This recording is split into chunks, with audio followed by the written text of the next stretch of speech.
This is a knife edge rotary burnisher. You start with a knife edge burr. If you can find an 11 millimeter knife edge burr, by the time you trim it down, will give you probably about a 10 to 9.5 millimeter diameter burnisher, because the 11 millimeter is from point to point, and you're going to be grinding the points off. Here's what it looks like with everything ground off. You can see the nice little beveled angle on here. This was just done on a plain grinding wheel, nothing fancy. If you've got a GRX wheel on a split lap, you can use that also, and you can watch exactly what you're doing. But this was just done on a plain grinding wheel. Dip it in water every few seconds, grind for about a second, dip it in water, and you'll keep your temper that way. Then we put 8 marks on it. Just freehand mark it off. Mark them in about that amount. It's not terribly critical how far in you mark it. What is critical is at the angle that you cut your grooves in it. We'll get it all marked off like this. We're ready to notch. We'll start cutting notches. Now we're going to cut them the opposite of the rotation.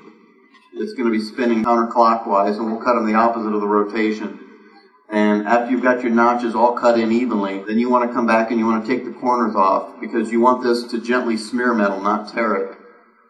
Here's what the finished product looks like. This will be retempered then. You'll warm it up cherry red, quench it, clean it all off, bring it to a pale straw, and then you've got your temper back into it.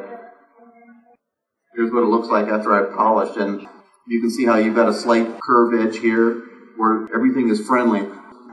I made this because many times when I soldered heads together, I'd have a tiny little pit at the joint between the shank and the head, and the regular burnishing wheels could not get into that joint.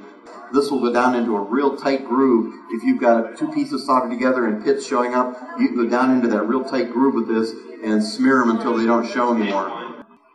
This is actually a little tiny saw blade that I took the teeth off of. These are extremely thin.